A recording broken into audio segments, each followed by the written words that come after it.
आप सभी को मेरा नमस्ते। मैं डॉक्टर प्रेमिला चौधरी आज आप लोगों के सामने लेक्चर 9 लेके उपस्थित हुई हूँ। तो आज की क्लास में हम पढ़ेंगे मैथ्स की कुछ क्रियाएं, जैसे माइनस, प्लस, डिवीजन, मल्टीप्लिकेशन, जोड़, बाकी, गुणा, भाग। ये सभी क्रियाएं, ये सभी कैलकुलेशन हम डेली लाइफ में यूज में लेते हैं, बट इनके भी कुछ रूल्स, कुछ नियम्स हैं। तो आज वही रूल और नियम हम लोग पढ़ने वाले हैं। इसीलिए क्लास इजी है बट इम्पोर्टेंट भी है। ठीक है, तो चलो आज की क्लास स्टार्ट करते हैं। सबसे पहले हम पढ़ेंगे हमारे माइनस। माइनस के हमारे पास क्या क्या रूल्स हैं वो सभी आज हम डिस्कस करने वाले हैं। तो देखो, माइनस में अगर किसी भी संख्या का हम अंतर देखते हैं तो हमारा क्या आता है, अभियोज्य माइनस अभियोजक। तो हम माइनस तो हमेशा करते आए हैं, लेकिन हमें मे भी काफी स्टूडेंट को नहीं पता होगा कि अभियोज्य क्या होता है और अभियोजक क्या होता है। बिकॉज इसमें भी एग्जाम में डायरेक्टली क्वेश्चन पूछ लेते हैं कि आप अभियोज्य लिखो, अभियोजक लिखो और फिर उसका अंतर लिखो। अंतर तो हमें समझ में आता है, बट ये दोनों नाम ही बहुत कंफ्यूजिंग है। तो इसकी परिभाषा मैं आपको बताती हूँ जिससे आप उसे याद रखना। देखो, अभियोज्य, अभियोज्य वह संख्या जिससे कोई अन्य संख्या घटाई जाती है। वह संख्या जिससे कोई अन्य संख्या घटाई जाती है उसको हम क्या बोलते हैं, अभियोज्य।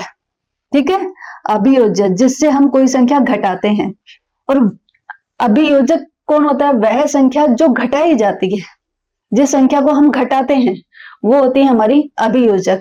तो अगर एग्जाम में आपके पास कभी भी आता है कि अभियोज्य और अभियोजक आपको लिखना है तो आप इस चीज में कंफ्यूज मत होना, और अंतर आप सभी को पता है।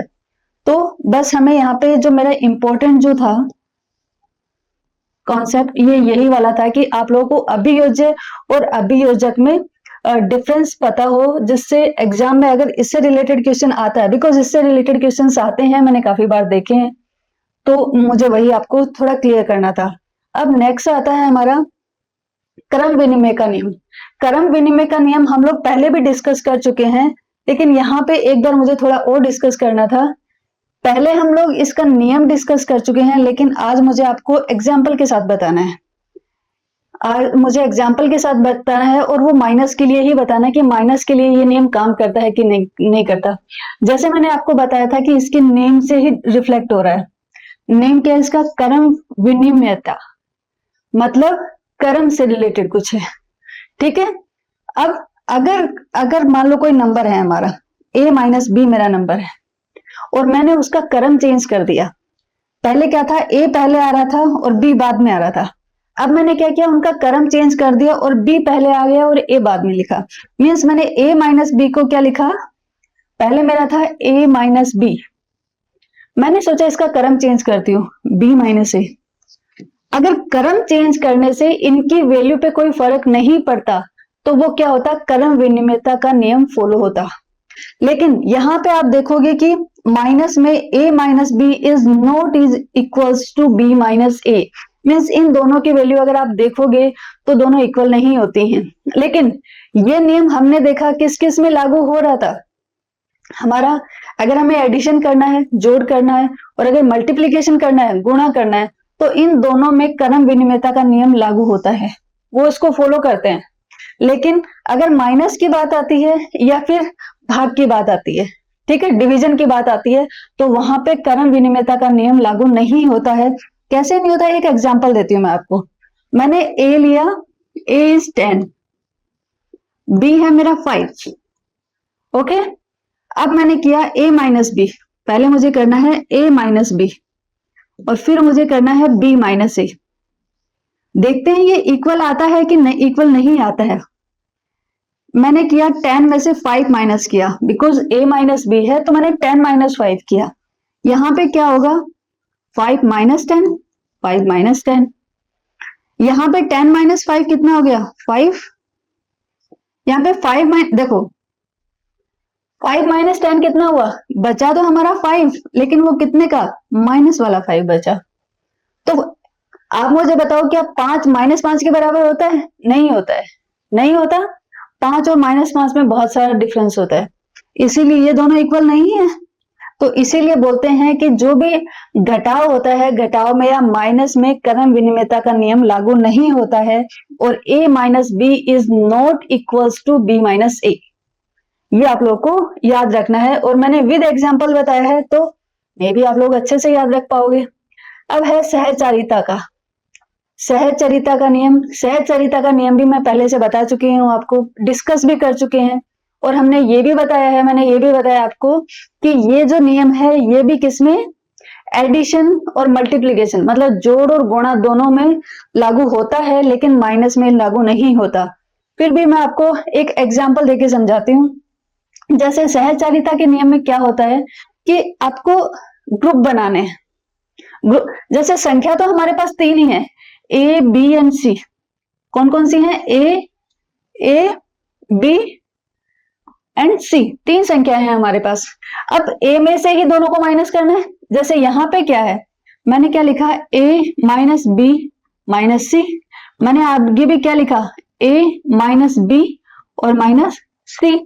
बट यहाँ पे मैंने क्या किया, मैंने ए और बी का कॉम्बिनेशन ले लिया, इन दोनों का ग्रुप बना दिया। आगे मैंने क्या किया, बी और सी का मैंने ग्रुप बना दिया। दोनों चीजें सेम होनी चाहिए, बट नहीं, इसे हम सहचारिता बोलते हैं, सहचरिता बोलते हैं। सहचरिता में क्या होता है कि जो आंसर आ रहा है वो उसके ग्रुप की वजह से चेंज नहीं होना चाहिए। जब संख्याएं सेम हैं तो अगर उसका ग्रुपिज्म हम चेंज करते हैं तो उससे वो उनकी वैल्यू चेंज नहीं होनी चाहिए। बट ये हमने देखा माइनस में, देखो माइनस में तो पूरा फर्क पड़ जाता है। अगर ए की वैल्यू है हमारी 15, ए है हमारा 15, बी है हमारा 5 और सी है हमारा 2, ठीक है, 15, 5 और 2। अब इसकी वैल्यू निकाल के देखते हैं एक बार, जो हमने यहाँ पे लिखा है ना, यहाँ पे ये लिखा है a माइनस बी माइनस सी, इसकी वैल्यू निकाल के देखते हैं कि इसकी वैल्यू कितनी आती है। देखो a की लिखा है मैंने 15 माइनस 5, ओके ब्रैकेट आ गया। फिर मैंने किया c की वैल्यू कितनी है 2, तो मैंने -2 कर दिया यहाँ पे, ठीक है। तो इसकी वैल्यू एक बार निकाल देते हैं, 15 माइनस 5 कितना हुआ 10, और 10 माइनस 2 कितना हुआ 8, ओके। इसका मतलब हमारी जो इस साइड में जो वैल्यू आई है वो कितनी आई है, 8 आई है, 8 ही आई है। अब राइट साइड में और चेक कर लेते हैं। राइट साइड में a की वैल्यू कितनी है 15 लिखा मैंने, माइनस b की वैल्यू कितनी है 5 और c की value 2, okay. 15 as it is आ गया। पहले इस ब्रैकेट को सोल्व कर लेते हैं। ब्रैकेट में कितना है 5 माइनस 2, तो कितना हो गया 5 माइनस 2 इज 3, तो ये आ गया हमारा 3। तो 15 में से 3 माइनस हुआ तो कितनी बची 12। तो हमारा राइट साइड में क्या है आंसर 12। आपको पता है 8 इज इक्वल टू 12 तो होता नहीं है, राइट। तो यहाँ पे भी देखो एग्जाम्पल में भी मैंने बताया है कि जो लेफ्ट साइड है उसमें हमारा कितना आएगा 8 आएगा, बट राइट साइड में जो कैलकुलेशन होगी उसमें कितना आएगा 12 आएगा। इट मीन्स कि जो हमारा घटाव आता है, जो माइनस आता है, माइनस में सहचरिता का नियम लागू नहीं होता है। अभी मैंने आपको विद एग्जाम्पल बताया है, तो आई थिंक अभी एग्जाम में आएगा तो आप उसको गलत नहीं करोगे, ठीक है। नेक्स्ट आता है हमारा इसका शून्य का गुण, शून्य मतलब 0। तो आपको पता है कि जीरो को हम किसी भी संख्या में या तो ऐड करें या किसी भी संख्या से माइनस कर दें, उसमें कोई फर्क नहीं पड़ता, कोई चेंज नहीं आता। यही इसीलिए शून्य को आइडेंटिटी एलिमेंट कहते हैं। बिकॉज अगर शून्य को हम ऐड करते हैं तब भी कोई फर्क नहीं पड़ता, और माइनस करते हैं तब भी कोई फर्क नहीं पड़ता। अगर कहीं पे लिखा हुआ है a माइनस 0 तो वो किसके इक्वल होगा, a के ही इक्वल होगा, उसे कोई फर्क नहीं पड़ेगा। अगर मैंने किया 25 माइनस 0 तो वो क्या होगा 25 ही होगा, उसमें कोई फर्क नहीं पड़ेगा, ठीक है, ओके। अब नेक्स्ट गुण आता है इसका, नेक्स्ट गुण आता है ऋणात्मक परिणाम। अगर आपके नेगेटिव नंबर्स आते हैं तब यहाँ पे देखो, अगर हमारा, हाँ मैंने आप लोगों को एक चीज बताई थी, पता नहीं आप लोगों को अभी याद है कि नहीं है, एक बार थोड़ा सा वो कर लेते हैं, रिवाइंड कर लेते हैं, जिससे आप लोगों को याद आ जाएगी। देखो मैंने आपको कहा था कि माइनस माइनस क्या होता है, माइनस माइनस होता है हमारा प्लस, प्लस प्लस क्या होता है, ये भी प्लस होता है, माइनस प्लस क्या होता है माइनस, और प्लस माइनस माइनस। मीन्स याद रखने का भी सबसे इजी तरीका बताया था मैंने कि अगर दोनों साइन सेम है तो वो संख्या क्या होगी, ऐड होगी। चाहे वो माइनस माइनस हो या प्लस प्लस हो, तो संख्या हमारी क्या होगी, ऐड होगी। अगर एक माइनस है और एक प्लस है तो हमारा क्या होगा, जो क्रिया होगी वो माइनस होगी। ठीक है, ये आप लोगों को हमेशा याद रखना है कि अगर दोनों साइन सेम है तो हमारा प्लस होगा, चाहे वो माइनस हो और चाहे वो प्लस हो। अगर दोनों साइन सेम है तो हमारा क्रिया क्या होगी, प्लस होगी। उस संख्या को हमें ऐड करना पड़ेगा। अगर एक माइनस है और एक प्लस है तो हमारा क्या होगा, माइनस होगा। ठीक है, अब इसके माइनस करने के मैं कुछ नियम, एक आध नियम और बताती हूँ। जैसे देखो, अगर हम करते हैं a माइनस बी, अगर हमने a में से माइनस किया b को और आंसर आया मेरा c।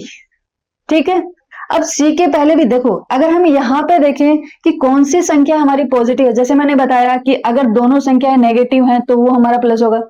यहाँ पे क्या है, यहाँ पे a से पहले क्या लगा हुआ है, a से पहले कुछ भी नहीं है। इट मीन्स a किसकी है, प्लस की है, क्योंकि प्लस साइन को हम हमेशा दिखाते नहीं है, हमेशा लिखते नहीं है। अगर वहां पे कुछ लिखा हुआ नहीं है डिफॉल्ट, उसका मतलब होता है कि वो प्लस का है। ऐसा नहीं हो सकता कि a माइनस का है तो मैं माइनस नहीं लिखूंगी, नहीं। अगर कुछ भी नहीं लिखा है इट मीन्स, इसका मतलब है कि वहां पे वो प्लस का है, इसलिए कुछ भी नहीं लिखा हुआ है। तो अगर a माइनस बी लिखा हुआ है, इसका मतलब है कि हमारा जो a है वो क्या है, प्लस a है, और जो b है वो हमारा माइनस b है, क्योंकि b से जस्ट पहले क्या है, माइनस है। तो b किसका है, b माइनस का है। और c से पहले कुछ लिखा हुआ है क्या, नहीं लिखा हुआ। इट मीन्स c हमारा क्या है, c हमारा प्लस है। ओके, अब एक चीज और बतानी थी। अगर a माइनस बी करते हैं और आंसर हमारा c आता है, ठीक है, ये तो वैल्यू की बात हो गई, ये वैल्यू की बात हो गई। लेकिन जब रिजल्ट में जो संख्या आती है उसका जो साइन आता है, वो किस पे डिपेंड करता है, वो डिपेंड करता है कि अगर हमारे यहाँ पे दो संख्याएं हैं तो इन दोनों संख्याओं में जो बड़ी संख्या है उसका जो साइन होगा वही साइन हमारे रिजल्ट वाली जो होगा उस संख्या का होगा। एक बार दोबारा मैं रिपीट कर रही हूं कि C का वही साइन होगा, C से पहले वही साइन लगेगा जो इन दोनों में जो संख्या बड़ी होगी। अगर A बड़ी है तो A का जो साइन होगा वो साइन लगेगा, अगर B बड़ी है तो B का जो साइन होगा वो हमारा C का साइन लगेगा। ये आपको हमेशा याद रखना है। ठीक है, जैसे हम एग्जाम्पल से देखते हैं। अभी यहां पे है 7 minus 10, 7 minus 10 is equal to मैंने लिखा -3। ओके, क्यों लिखा, देखो यहां पे 7 में से 10 गए, 7 में से 10 तो जा नहीं सकते, वैसे तो 7 छोटा है और 10 बड़ा है। लेकिन 7 प्लस की है और 10 माइनस की है, तो हमें कौन सी क्रिया करनी है, माइनस की करनी है। तो माइनस के लिए हम क्या करेंगे, 10 में से 7 माइनस कर देते हैं। तो 10 में से 7 गए तो कितना बचे, 3 बचे हमारे पास। लेकिन अब 3 किसका आएगा, 3 के पहले साइन कौन सा आएगा, इन दोनों में बड़ी संख्या कौन सी है, 10 हमारी बड़ी संख्या है। तो 10 से पहले क्या है, माइनस, इसीलिए 3 से पहले क्या आ जाएगा, माइनस आ जाएगा। अगर मैं यही संख्या ऐसे लिखती 10 माइनस 7 इज इक्वल्स टू, तो आंसर आता मेरा 3। क्यों आता, क्योंकि देखो यहां पे भी मैंने क्या किया है, 10 प्लस का है और 7 मेरा माइनस का है, तो प्लस माइनस है, इसलिए क्रिया तो क्या होगी, माइनस ही होगी। क्योंकि हमने लिखा था कि माइनस प्लस होता है या प्लस माइनस होता है तो क्या होता है, माइनस करना होता है हमें। तो प्लस माइनस है तो माइनस तो करना है। तो 10 में से 7 गए, 3 बचे, तो 3 तो आ गए यहाँ पे। अब 3 के पहले साइन किसका लगाएंगे, 10 का, क्योंकि 10 बड़ी संख्या है, 10 से पहले क्या है, प्लस, तो इसलिए 3 से पहले क्या आ गया, प्लस आ गया। ठीक है, तो रिजल्ट में आपके कब माइनस आ रहा है और कब प्लस आ रहा है, आप इस चीज का ध्यान रखना। ओके, अब चलते हैं हम नेक्स्ट पे। नेक्स्ट है हमारा, कुछ एग्जांपल्स दिए हुए हैं, मैं ये एग्जांपल्स आपको करवा देती हूँ। देखो हमें यहाँ पे माइनस करना है, जैसे एक दिया है 15 माइनस 7, 15 माइनस 7, यहाँ पे कौन सा है, यहाँ पे वो मैं दोबारा लिख लेती हूँ आपका, माइनस माइनस प्लस और plus plus plus plus minus minus और माइनस प्लस भी क्या होगा, माइनस होगा। ठीक है, और इसको मैंने मंजिला ब्रैकेट में डाल दिया है कि आप लोग जब भी स्लाइड पढ़ो तो आप इसको याद करो। तो देखो यहाँ पे ये प्लस है, ये माइनस है, तो प्लस माइनस क्या हो गया, माइनस, प्लस माइनस माइनस, तो इन दोनों में माइनस करना है। तो 15 माइनस 7 कितना हो गया, 8 बचा, 8 मैंने लिख दिया। 8 प्लस का आएगा कि माइनस का आएगा, 15 बड़ी है, 15 बड़ी है, बट 15 से पहले क्या है, प्लस है, तो 8 भी हमारा प्लस का होगा। ठीक है, अब आता है नेक्स्ट, नेक्स्ट है 50 माइनस 30। अब देखो ये जब भी आता है तो आप क्या करोगे, 50 minus 30, plus minus, plus minus क्या होता है, माइनस, तो माइनस होगा, तो 50 में से 30 मेरे को माइनस करने हैं। ओके, अब एक चीज बस आपको याद रखना है कि इकाई के नीचे इकाई वाला अंक आएगा और दहाई के नीचे दहाई वाला अंक आएगा।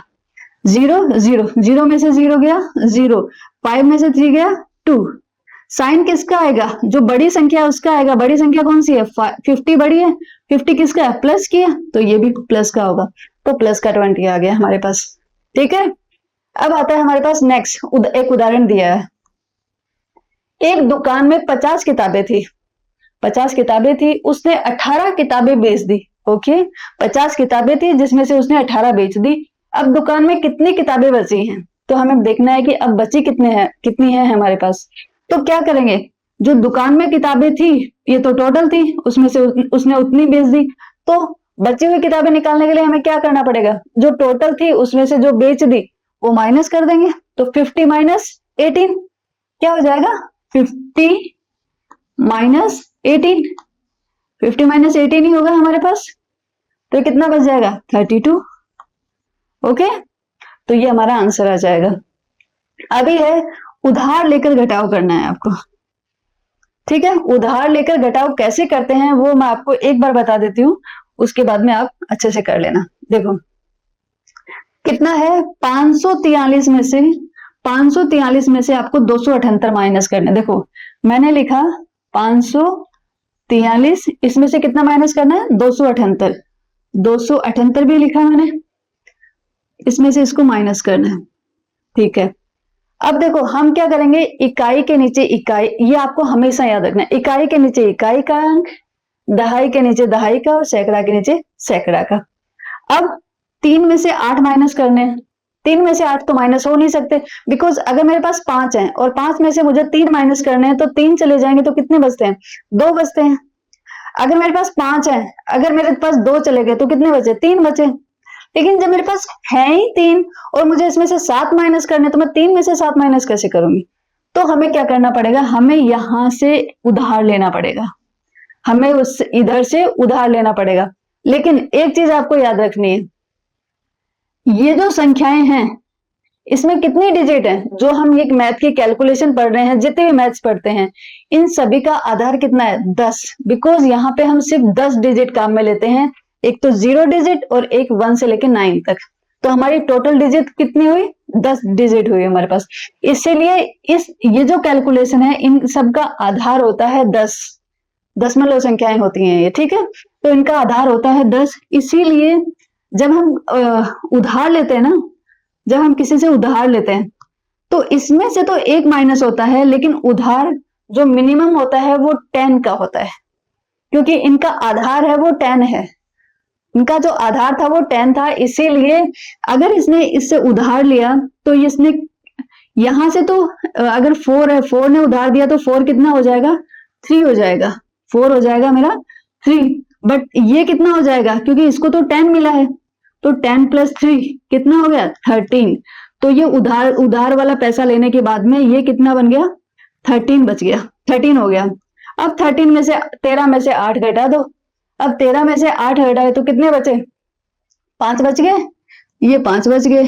अभी ये जो 4 था इसने एक तो उधार दे दिया, इसके पास कितना बचा, 3, तो 3 में से 7 क्या जा सकते हैं, दोबारा वही चीज, 3 में से 7 माइनस कर सकते हो, नहीं, इसको भी क्या करना पड़ेगा, आगे वाले से उधार लेना पड़ेगा। ठीक है, इसने भी क्या किया, आगे वाले से उधार ले लिया, तो ये भी क्या बन गया, 13 बन जाएगा, और ये जो 5 है ये कितना बन जाएगा, ये 4 बन जाएगा हमारा, तो ये 13 हो गया। ये 13 में से 7 माइनस करना है हमें, तो कितना होगा, 6 बच गया, तो ये 6 बच गया।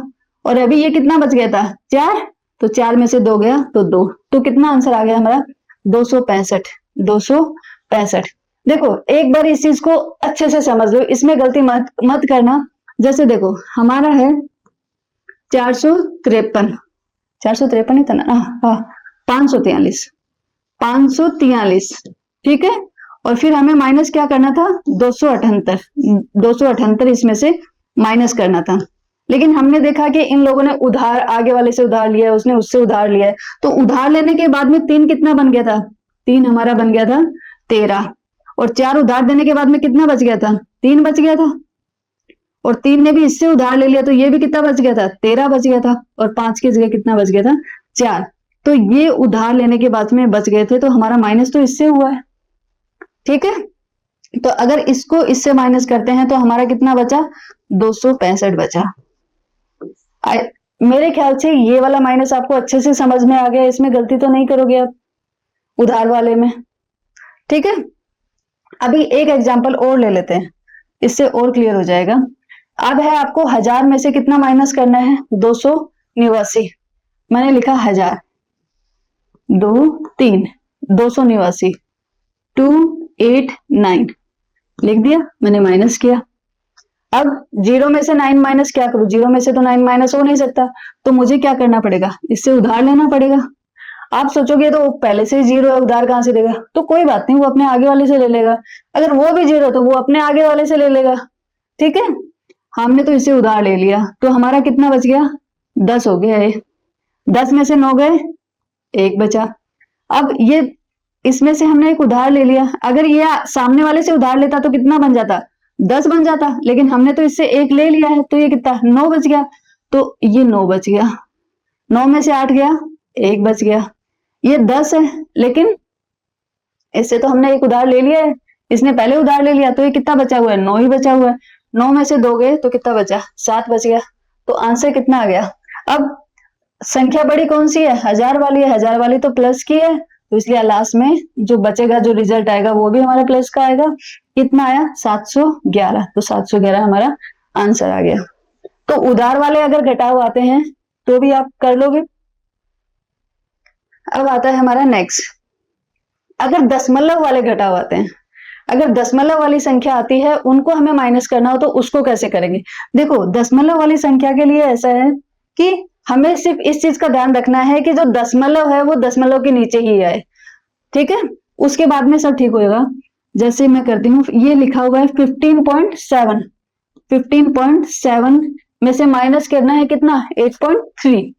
तो मैंने पॉइंट की जगह पॉइंट लगाया, राइट में क्या है 3 मैंने यहाँ लिखा, फिर इधर क्या है 8, तो 8 तो इकाई हुआ ना, पॉइंट के आगे तो इकाई है, तो ये इकाई के नीचे ही आएगा। तो यहाँ पे कहाँ पे आएगा, 5 के नीचे आएगा 8 मेरा। बस आपको सिर्फ ये ध्यान रखना है कि जब भी दशमलव वाला आप माइनस करते हो तो पॉइंट के नीचे पॉइंट, दशमलव के नीचे दशमलव आना चाहिए, उसके बाद में सब ठीक होगा, ठीक है। दशमलव के नीचे दशमलव आना चाहिए।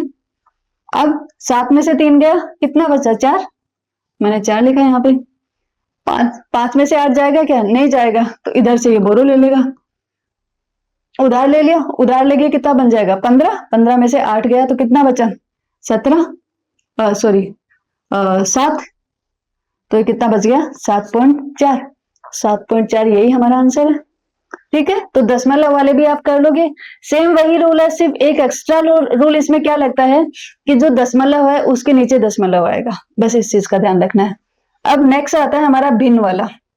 देखो भिन्न के साथ, वैसे तो भिन्न का टॉपिक हम आगे डिटेल में पढ़ने वाले हैं कि भिन्न को हम, भिन्न वाली चीजों को हम, भिन्न वाली संख्याओं को हम कैसे सोल्व करते हैं, वो हम डिटेल में पढ़ेंगे। लेकिन यहाँ पे फिर भी अगर घटाव वाला है, माइनस वाला आ रहा है, तो मैं हल्का सा आपको बता देती हूँ। जैसे यहाँ पे 2 भिन्न दी हुई है, एक है 5/6 माइनस 1/6, ठीक है। लेकिन सबसे अच्छी चीज ये है कि यहाँ पे जो भिन्न है उन दोनों का जो हर है वो समान है। अगर भिन्न का हर समान है तो कोई प्रॉब्लम नहीं है, कैलकुलेशन बहुत इजी हो जाएगी। अगर हर समान नहीं है तो हमें हर समान करना पड़ता है, ठीक है। यहाँ पे मैंने वो वाला एग्जांपल लिया जिसमें हर दोनों का सेम है। अगर हर दोनों का सेम है तो हम यहाँ पे सेम ही लिख लेते हैं। मैंने 6 यहाँ पे सेम लिख लिया और फिर यहाँ पे सिंपल कैलकुलेशन कर ली। इसका 5, पहली संख्या का 5 आ गया, सेकंड का 1 आ गया और बीच में माइनस था तो मैंने माइनस लगा दिया, ठीक है। तो 5 - 1 कितना हुआ 4, तो 4/6।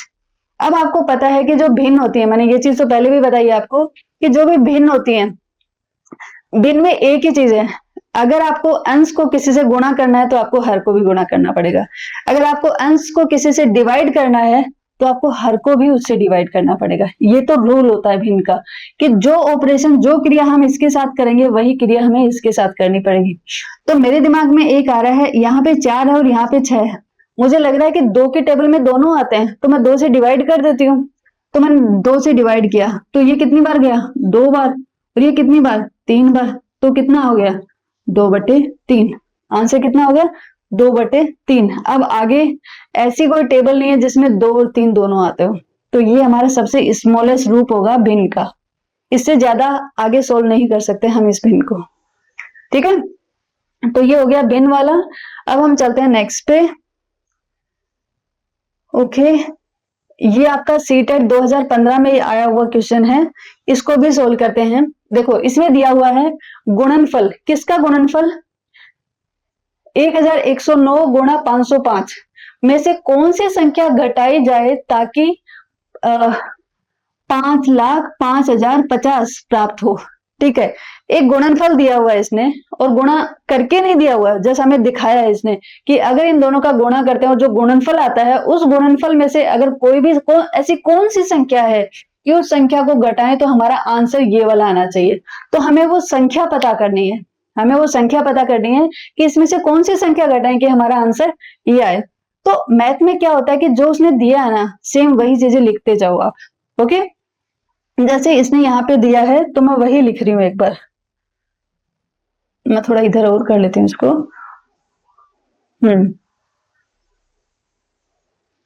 हाँ, यहाँ पे देखो इसने दिया है 9 को गुणा किया 505 से। अब ये बोलता है इसमें से कौन सी संख्या घटाई जाए। मुझे नहीं पता कौन सी संख्या है, बट मैं उस संख्या को एक नाम दे रही हूँ कि वो ऐसी ए संख्या है। ठीक है, उसमें से ए को घटाया जाए तो क्या प्राप्त होगा हमारा, 5,05,050। यही दिया इसने, 5,05,050 हमें प्राप्त होगा। तो ये हमारे पास एक समीकरण आ गया, इस समीकरण को हमें सोल्व करना है। तो सबसे पहले हमें इसे तो मल्टीप्लाई करना होगा, तो हम इसको एक बार मल्टीप्लाई करके देख लेते हैं।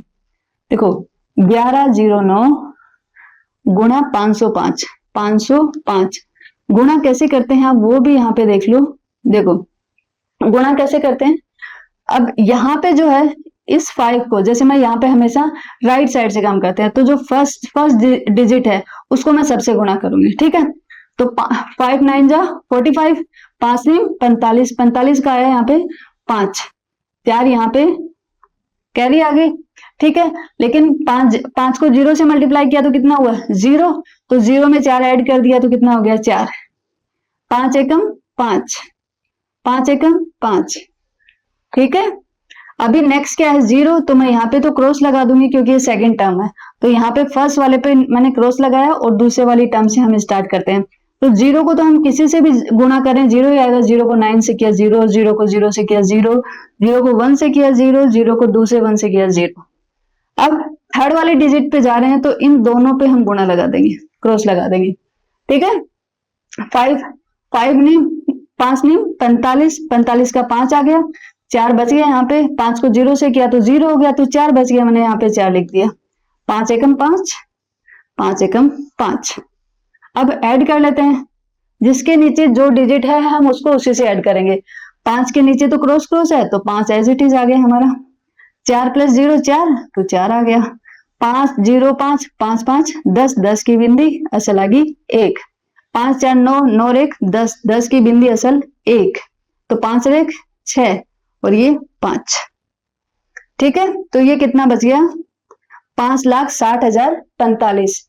यहाँ पे लिख दूं मैं 5,60,045। Okay, minus A is equals to जो हमारा नंबर है वो नंबर लिख देते हैं 5,05,050। अब एक काम करते हैं, जिसको जो चीज हमारे लिए अननोन है, जिसकी वैल्यू हम जानते नहीं है उसको एक साइड लेके जाते हैं, और जिनकी वैल्यू हमें पता है उनका हम जो भी कैलकुलेशन करनी है वो कैलकुलेशन कर लेते हैं, और जो अननोन है उसको एक साइड में लेके चले जाते हैं। तो ए हमारे लिए अननोन है, अननोन मतलब हम इसकी वैल्यू नहीं जानते हैं। ठीक है, तो ए को मैं क्या करती हूँ, राइट साइड में लेके चले जाऊंगी। और एक चीज और आप लोगों को ध्यान रखना है, इसको आगे सोल्व करने से पहले बताती हूँ मैं आपको। मान लो ये हमारा इक्वल है, इसके इधर कोई संख्या है ए, मान लो ये है 50+, ठीक है, और यहाँ पे बला बला कुछ संख्याएं लिखी हैं, कुछ भी संख्याएं लिखी हैं। आपका जो ए है या फिर 50 है, दोनों में से कोई भी, अगर जैसे ये इक्वल के लेफ्ट साइड में, अगर इनको राइट साइड में जाना है तो ये लोग जा सकते हैं, अलाउड है, लेकिन रूल बस ये है कि जाएंगे तो जो इनका साइन है वो साइन चेंज हो जाएगा। अगर ये प्लस की संख्याएं हैं तो माइनस की हो जाएंगे, और अगर माइनस की संख्याएं हैं तो प्लस की हो जाएंगे। जैसे 50 है, 50 अगर ये 50 है, अगर 50 किसका है, प्लस का है, तो अगर ये उधर जाएगा, अगर ये उधर जाना चाहता है तो इधर जाके माइनस का 50 हो जाएगा ये, ठीक है, इक्वल के राइट साइड में जा सकता है, लेकिन ये किसका हो जाएगा, माइनस का 50 हो जाएगा। ए है, इधर माइनस का है, अगर ये भी उधर जाना चाहता है, जा सकता है, ये किसका हो जाएगा, ये प्लस का हो जाएगा। इधर कोई संख्या नहीं बची तो ये सब 0 हो जाएगा इस साइड में, ठीक है। तो संख्याओं का बाएं से दाएं और दाएं से बाएं आना पॉसिबल है, जस्ट एक रूल अपनाना है आपको कि उनका जो साइन है वो साइन चेंज हो जाएगा।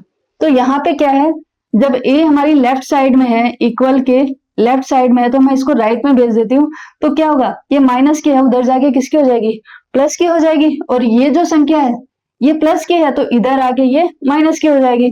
तो कितना होगा देखो, 5,60,045 माइनस ये संख्या इधर आ जाएगी, तो कितना हुआ, 5,05,050, और ए उधर चली गई तो ए प्लस की हो जाएगी।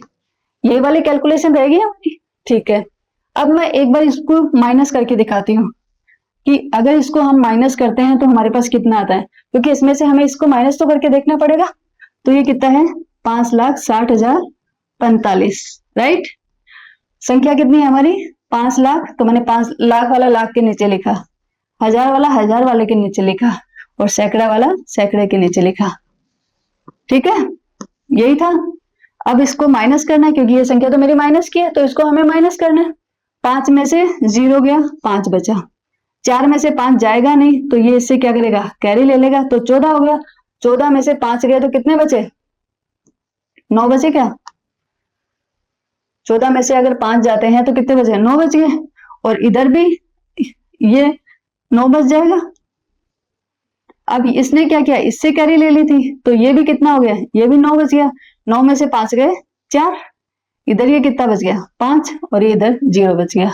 तो 54,995, 54,900। अब इसकी कैलकुलेशन कितनी आई, 54,995 equals to A, equals to A. It means अगर इसमें से हम 54,995 को माइनस करते हैं, इसमें से इसको घटाते हैं, तो हमारे पास आंसर कितना आएगा, 5,05,050, ठीक है। तो हमारा आंसर कौन सा होगा, सी, 54,995।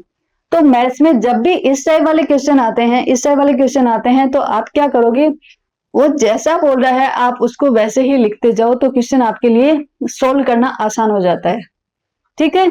एक्चुअली अगर हम ऐसे पढ़ते हैं तो थोड़ा सा वो लगता है कि हाँ हम कैसे सोल्व करेंगे, पर जैसे जैसे इसने बोला मैंने वैसे वैसे लिख लिया, तो मेरे पास एक सिंपल सा समीकरण आ गया, बस फिर मुझे उसे ही सोल्व करना था, ठीक है। तो मैथ्स का ये रूल है कि आप जो भी लिखा है, जो भी उसने लिखा है वर्ड्स में, उसको आप समीकरण की फॉर्म में लिख लो, तो क्वेश्चन करना ज्यादा इजी हो जाता है। अब नेक्स्ट आता है 4 - 1/7 का मान क्या होगा, इसका मान पूछा है। वैसे अगर ये चीज आप लोग भिन्न कर लोगे, जैसे भिन्न वाला चैप्टर अगर जो हम डिस्कस करने वाले हैं वो कर लोगे, उसके बाद में और भी आसानी से कर सकते हो। बस थोड़ा सा यहाँ पे हल्का सा बता देती हूँ, ये भी सीटेट आपके 2013 में आया हुआ है। देखो ये है 4 - 1/7, 4 - 1/7, इसका मान निकालना है। जैसे मैंने आपको बताया कि जब भी भिन्न का कैलकुलेशन करना हो तो उसमें क्या होता है, अगर हर दोनों के समान होते हैं तो हमारे लिए कैलकुलेशन इजी हो जाती है।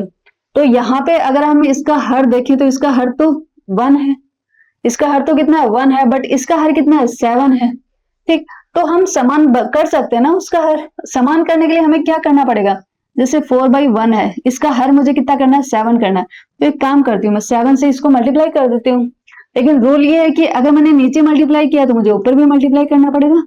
तो ये जो भिन्न है वो किस में चेंज हो जाएगी, 7 चौके 28, 7 4 जा 28 डिवाइड बाई 7, तो ये कितनी वैल्यू हो गई 28/7 माइनस 1/7। ठीक है, अब इसकी कैलकुलेशन इजी हो गई, दोनों का हर सेम है तो मैंने कॉमन ले लिया, नीचे लिख दिया, और ये कितना हो गया 28 माइनस 1, सिंपल। तो ये कितना हो जाएगा 27/7, 27/7। ठीक है, तो यही हमारा आंसर होगा। इनमें से आंसर एक्चुअली डायरेक्ट ऐसा भी लिखा आ सकता है आपके ऑप्शंस में, जैसे 3/7 लिखा हुआ है, वैसे क्या हो सकता है कि आपका डायरेक्टली ऐसे भी लिखा हुआ आ सकता है। और ये जो मिश्र, ये होती है मिश्र भिन्न, ये मिश्र भिन्न होती है, तो आंसर है वो आपका मिश्र भिन्न में भी आ सकता है। तो वैसे अगर हम मिश्र भिन्न देखते हैं तो ये वाली जो है इसकी वैल्यू यही है हमारी 27/7। मिश्र भिन्न क्या होती है, कैसे सोल्व करते हैं, मैं आपको भिन्न वाले में अच्छे से बता दूंगी, यहाँ पे एक्सप्लेन करने का कोई मीनिंग नहीं है। ठीक है, बट इसका जो आंसर है, इसकी जो वैल्यू है वो क्या है 27/7 ही है, क्योंकि इस मिश्र भिन्न में क्या करते हैं, इसको इससे मल्टीप्लाई करते हैं और फिर जो संख्या आती है उसमें ये ऐड कर देते हैं। तो 7 या 21, 21 प्लस 6 7, 21 प्लस 6 27, तो 27/7 हो जाएगी। ठीक है, तो ये हो जाएगा इसका मान। ये भी देखो सीटेट 2013 में आया हुआ है, तो आपके इस टाइप वाले क्वेश्चंस भी आते हैं। एक ये क्वेश्चन भी बहुत इंपॉर्टेंट है और ये 4th क्लास की एनसीईआरटी बुक में है, और मैंने इसको काफी बार, जो ओलंपियाड वाले एग्जाम होते हैं, ओलंपियाड वाले एग्जाम में भी इस क्वेश्चन को खूब पूछते हैं, और मुझे लगता है कि आरटेट भी शायद इसको पूछ सकता है। तो मेरी तरफ से ये क्वेश्चन इंपॉर्टेंट है, आप लोग भी इसको अच्छे से देख लेना। इस टाइप के क्वेश्चन आपको कहीं पे भी मिले तो उसकी प्रैक्टिस कर लेना। इसमें क्या लिखा है, क्वेश्चन है हमारा कि 2:58 साइंस कि शाम का टाइम है 2:58 हुई है, उससे 4 घंटे 59 मिनट पहले क्या समय था। कि उन्होंने शाम का टाइम बताया कि शाम को 2:58 हुए हैं, लेकिन ये पूछना चाहता है कि उससे 4 घंटे और 59 मिनट पहले क्या टाइम था, क्या समय था। देखो, अगर हम मैनुअली करते हैं, मैनुअली हम कर सकते हैं, लेकिन मैनुअली करेंगे तो कुछ ना कुछ मिस्टेक होने के चांसेस रहते हैं। तो इसको भी एक सोल्व करने का एक प्रॉपर तरीका बताती हूँ आपको, प्रॉपर मेथड बताती हूँ, आप उसी तरीके से करो। इसमें क्या है कि जो टाइम इन्होंने दिया हुआ है, जो टाइम इन्होंने एज प्रेजेंट का, जो अभी वर्तमान का जो टाइम दिया हुआ है, आप इसको 24 घंटे वाले में चेंज करो। जैसे आपको पता है ना 1 से 12 तक होता है, और 1 से 12 तक होता है, और 12 के बाद में दोबारा 1 चालू हो जाता है। दोपहर के 12 के बाद में दोपहर में 12 बजते हैं, जो नून होता है हमारा, उसके बाद में दोबारा 1 शुरू हो जाता है, फिर 2 नहीं, 12 के बाद में आप 13 शुरू करो, 13 14 15 16, मतलब जैसे मोबाइल में भी हम सेट करते हैं तो हमारे पास 2 पैटर्न रहते हैं, है ना, एक AM PM होता है, या फिर 1 से लेके 24 तक चलाओ। तो मैं आपको बोलूंगी कि जो यहाँ पे जो टाइम दिया हुआ है ना, आप इसको 24 वाले में कन्वर्ट कर लो, 24 वाले पैटर्न में कन्वर्ट कर लो। तो ये कितना हो जाएगा, 12 तो हमारा 12 बजे तक हो जाता है, फिर यहाँ पे कितना बजा हुआ, 2 बजा हुआ, तो 12 के आगे 12 में ऐड कर दो, तो कितना 2:58, 2:58 हुई। तो अगर मैं 24 वाले पैटर्न में इसको कन्वर्ट करती हूँ तो ये कितना हो जाएगा मेरा 14:58, यही होगा मेरा 14:58। मैंने 24, जो भी आपको टाइम दिया है उसको आप 24 वाले पैटर्न में चेंज कर लो। मैंने कर लिया, 2:58 को मैंने 14:58 में कन्वर्ट कर लिया। ठीक है, अब ये बोल रहा है 4 घंटे 59 मिनट पहले क्या समय था, पहले का पूछ रहा है, तो मैं क्या करूंगी, इसको इसमें से माइनस करूंगी। कितना है 4 घंटे 59 मिनट, 4 घंटे 59 मिनट पहले कितना था, तो मैं इसको इसमें से माइनस करूंगी। ठीक है, माइनस करते हैं। अब देखो, अगर मैं इसमें से इसको माइनस करती हूँ, आपको ध्यान यहाँ पे माइनस करने में क्या ध्यान रखना है वो चीज देखो। अब देखो, मिनट में से मिनट माइनस होंगे, घंटे में से घंटे माइनस होंगे। मिनट यहाँ पे कितनी है 58 मिनट है, और यहाँ पे कितनी मिनट है 59 मिनट है, तो 58 में से तो 59 माइनस नहीं हो सकते, तो इससे क्या करना पड़ेगा, इधर से बोरो लेना पड़ेगा, इधर से बोरो लेना पड़ेगा। अब देखो, अगर मैं इससे बोरो लेती हूँ, जब हम मैथ की कैलकुलेशन कर रहे थे, प्लस कर रहे थे, माइनस कर रहे थे, तो वहां पे जब हम उधार ले रहे थे तो हमें सबसे कम उधार कितना मिल रहा था 10 का, इससे 1 कम होता था, लेकिन हमें उधार कितने का मिल रहा था? 10 का उधार मिल रहा था। 10 से कम का उधार नहीं मिल रहा था, क्योंकि हम जो भी कैलकुलेशन कर रहे थे उसका आधार क्या था? 10 था। उन संख्याओं का आधार क्या था? 10 था। इसीलिए हम जब भी उधार लेते थे तो हमें उधार कितना मिलता था? 10 उधार मिलता था। वैसे ही जब हम घंटों की बात करते हैं, टाइम की बात करते हैं, तो अगर हम घंटों से उधार लेते हैं तो 1 घंटे से कम नहीं मिलता है। ठीक है, जब भी हम घंटों से उधार लेते हैं तो हमें कितना मिलेगा? 1 घंटा उधार मिलेगा। और 1 घंटे का अगर हम मिनट में बताते हैं तो मिनट कितनी हो जाएंगे? 60 मिनट। इसका मतलब अगर हमने इससे उधार लिया तो हमें कितनी मिली? 60 मिनट मिल गई। 58 मिनट इसके पास पहले से थे, 60 और मिल गई इसे, तो इन दोनों को ऐड कर लेते हैं। तो कितनी मिनट हो गई अब यहाँ पे? 118। अगर इन दोनों को ऐड करोगे तो कितनी हो गई? 118। और ये 14 था, ये कितना बन जाएगा? 13। मैं इसको यहाँ पे लिख लेती हूँ एक बार आप लोगों के क्लियरिटी के लिए। ये कितना हो गया? 13। और ये मिनट कितनी हो गई? 118। ओके, नेक्स्ट है ये हमारा, ये तो एज इट इज रहेगा, इसमें तो कोई चेंज नहीं। यहाँ पे भी देखो, इकाई के नीचे इकाई वाला, दहाई के नीचे दहाई वाला, ये ध्यान रखना है हमें। ठीक है, ये हो गया। अब 8 में से 9 माइनस करो। 8 में से तो 9 माइनस होते नहीं है, तो इसने क्या किया? इधर से कैरी। अब यहाँ पे सिंपल जैसे कैलकुलेशन करते हैं वैसे ही होगा, क्योंकि यहाँ पे क्या था? घंटों से मिनट में शिफ्ट हो रहे थे हम। यहाँ पे घंटे से मिनट में शिफ्ट हो रहे थे, इसलिए हमें ध्यान रखना पड़ता था कि यहाँ पे 60 ऐड होगा। अब ये क्या हो गया? 18। 18 में से 9 गए तो 9 बचे। ये 10 हो गया। 10 में से 5 गए, 5 बचे। ठीक है, इधर है 13 में से 4 गए तो कितने बचे? 9 बचे। तो इट मीन्स उस टाइम पे हमारा टाइम क्या था? 9:59। 9:59। ये है साय का टाइम। साय मतलब दोपहर 12 बजे के बाद में जो 2 बजते हैं वो वाला शाम का टाइम। तो अगर उससे शाम से पहले, दोपहर से पहले क्या आएगा? सुबह ही तो आएगा। तो ये कौन सा हो गया? 9:59 सुबह का टाइम। ठीक है, ये जैसे जैसे यहाँ पे कंफ्यूज करने के लिए देखो, यहाँ पे 9:59 साय भी दिया हुआ है, लेकिन ये शाम का टाइम नहीं होगा। ये कौन सा होगा? सुबह का टाइम होगा। तो इसलिए हमारा ऑप्शन ए सही है, बी सी नहीं है। सी में कंफ्यूज मत होना। ठीक है, तो बहुत इंपॉर्टेंट है। एक बार अगर नहीं समझ में आया तो एक बार उसको रिवाइंड करके दोबारा देख लेना। बट ये अच्छे से, ये वाला कॉन्सेप्ट जो है कैसे माइनस करते हैं, ये एक बार आप लोग अपने दिमाग में अच्छे से बिठा लो कि इस टाइप का क्वेश्चन आए तो आपसे कभी गलत नहीं हो। और पता नहीं क्यों, लेकिन मुझे लग रहा है कि इस टाइप का क्वेश्चन आपसे पूछ सकते हैं। ओके, अब चलते हैं नेक्स्ट पे। 6 अंकों की छोटी से छोटी संख्या और 4 अंकों की बड़ी से बड़ी संख्या का अंतर लिखो। वैसे ये वाला क्वेश्चन मैं आपको इस टाइप के क्वेश्चन में आपको करवा चुकी हूँ, बट यहाँ पे फिर भी अंतर पूछा तो मेरा मन हुआ कि मैं आप लोगों के साथ ये वाला क्वेश्चन भी एक सॉल्व कर लेती हूँ। 6 अंकों की छोटी, आप मुझे बताओ, जब छोटी से छोटी संख्या लिखते हैं तो कौन सी डिजिट काम में लेते हैं? जो सबसे छोटी से छोटी डिजिट है। सबसे छोटी डिजिट कौन सी है? 0। बट 0 से तो कोई संख्या बन नहीं सकती है, इसलिए हम साथ में कौन सा लेंगे? 1 भी लेंगे। तो जब भी छोटी से छोटी संख्या लिखेंगे तो हम कौन सा काम में लेते हैं? 1 और 0। तो 6 अंकों की सबसे छोटी संख्या कौन सी होगी? सबसे पहले हमें 1 लिखना पड़ेगा। फिर कितने अंक बच गए? 5 अंक बच गए, तो 5 0 लगा देते हैं। 4 और 5। अब है 4 अंकों की बड़ी से बड़ी संख्या लिखने के लिए जो बड़ी से बड़ी डिजिट है वो काम में लेंगे। बड़ी से बड़ी डिजिट कौन सी है? 9। कितने अंकों की? 4 अंकों की, तो 4 9 लिख देते हैं। दोनों का अंतर दोनों का क्या पूछा है? अंतर पूछा है। ठीक है, दोनों का अंतर निकालते हैं। 10 में से 9 गए, 10 में से 9 गया 1, इसने इससे कैरी ले ली 1, इसने इससे कैरी ले ली, इसने इससे ले ली, और यहाँ पे कितना बच गया? 9। तो 91,000, अरे ये कितना बच गया? 91,111। अच्छा, ओ सॉरी एक मिनट। 0 में से 9 माइनस होगा नहीं, तो हमने क्या किया? यहाँ पे एक उधार ले लिया, तो ये कितना बच गया? 10। ये कितना बन गया? 10। 10 में से 9 गया 1। ठीक है, अब ये कितना बचा यहाँ पे? 9। बट ये इससे ऑलरेडी उधार ले चुका है, तो ये 9 था। अब 9 में से 9 गया तो कितना बचा? 0। ये भी 9 में से 9 गया 0, ये भी 9 में से 9 गया 0, और ये यहाँ पे इसने इससे उधार ले लिया, तो ये कितना बचा? 9। तो हमारा कितना हो गया?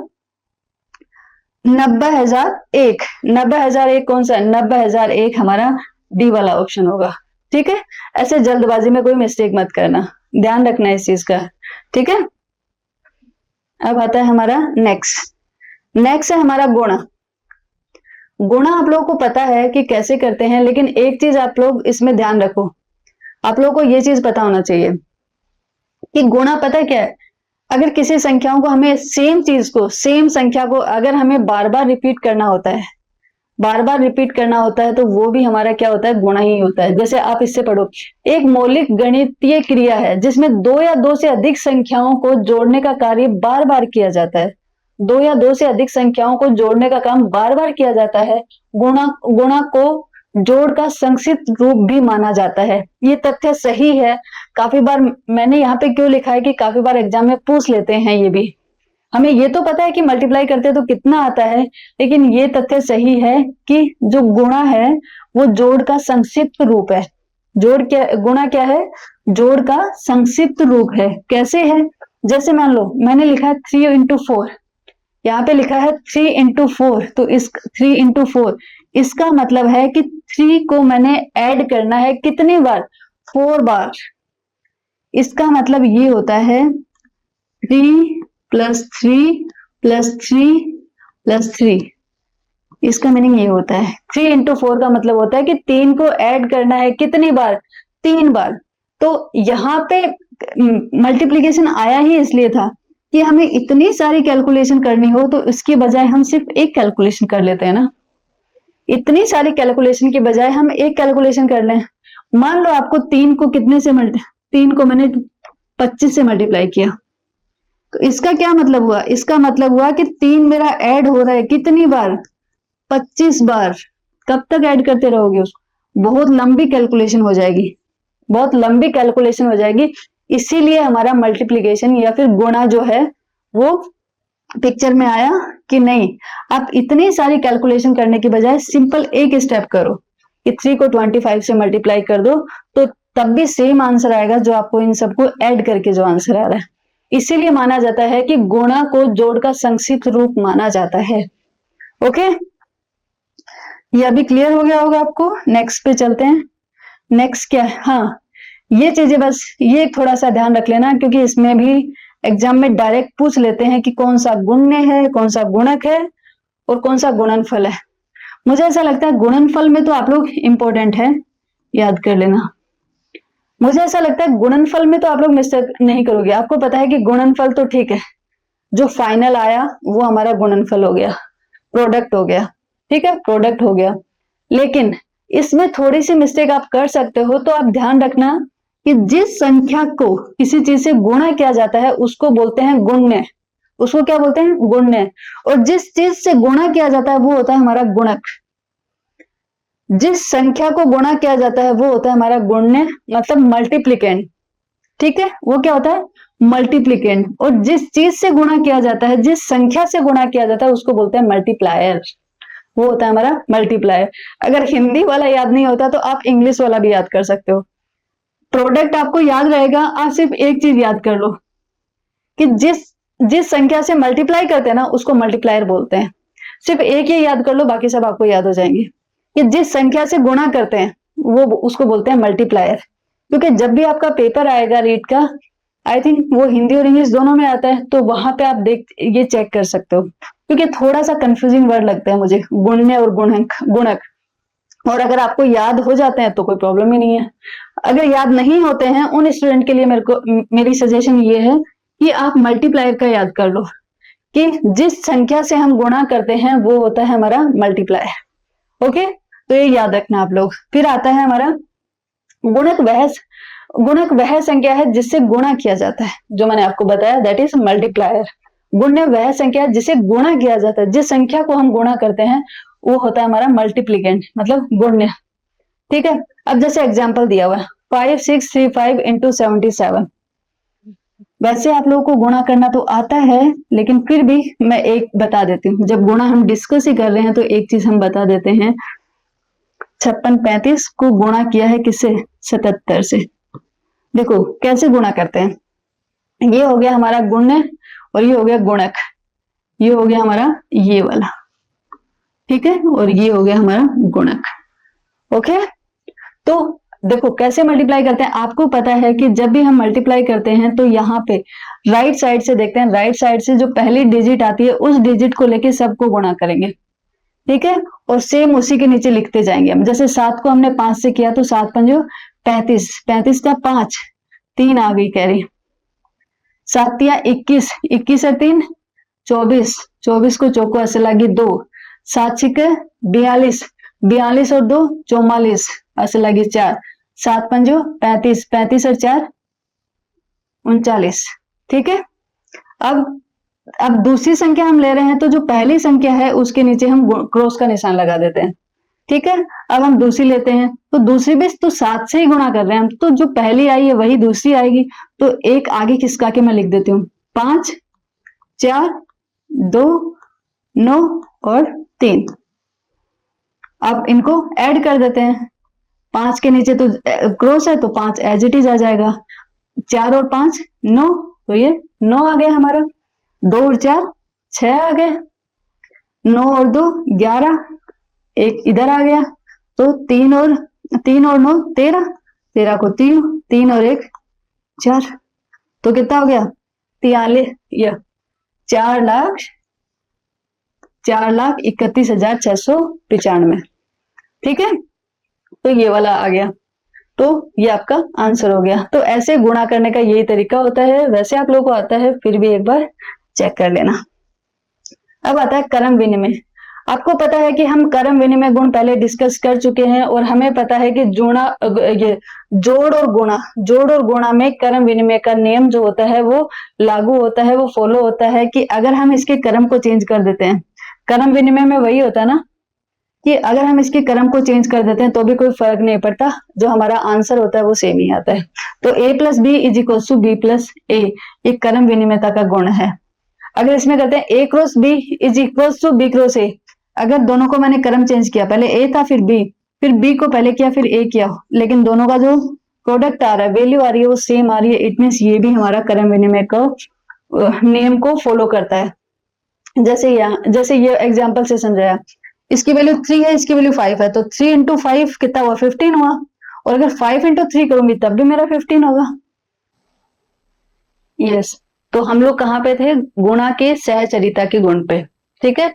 तो सहचरिता के गुण में हम क्या देखते हैं, ग्रुपिंग करते हैं, नंबर्स की ग्रुपिंग करते हैं। तो अगर हमारे पास जैसे 3 नंबर है ए बी एंड सी, जैसे मैंने यहाँ पे लिखा हुआ है ए बी सी, हमारे पास 3 नंबर हैं ए बी एंड कॉमा सी।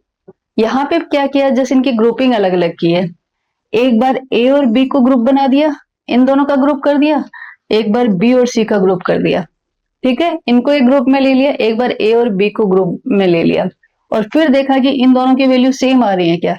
तो जैसे ही हम गुणा में देखते हैं तो गुणा में इन दोनों की वैल्यू सेम आती है, चाहे आप ए को बी से गुणा करके फिर सी इस ये जो प्रोडक्ट आएगा उसको आप सी से गुणा करो, या फिर पहले बीसी को गुणा करो और फिर उसका जो प्रोडक्ट आता है उसको ए से गुणा करो, इससे कोई फर्क नहीं पड़ता कि हम ग्रुपिंग किसके साथ करते हैं। जब ये दोनों वैल्यूज इक्वल आती हैं, इसका मतलब है कि ये जो गुणा है ये सहचरिता के गुण को फॉलो कर रहा है, उसको रूल कर रहा है, ठीक है। जैसे ये चीज हमने एक उदाहरण के थ्रू भी बताई है, यहाँ पे ए की वैल्यू ली 2, बी की 3 और सी की 4, 2 3 एंड 4।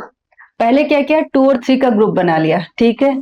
आगे वाले में क्या किया, 2 को वैसा का ग्रुप से बाहर छोड़ दिया और 3 और 4 का ग्रुप बना लिया। अब देखो इसको सोल्व करते हैं, 2 3 जा 6 इंटू 4, 6 इंटू 4। अगर आगे हम देखें तो 2 इंटू 3 इंटू 4 कितना होता है 12, यहाँ पे 6 4 जा कितना होगा 24, और 12 2 जा 24, तो दोनों में सेम आ रहा है, दोनों में आंसर सेम आ रहा है।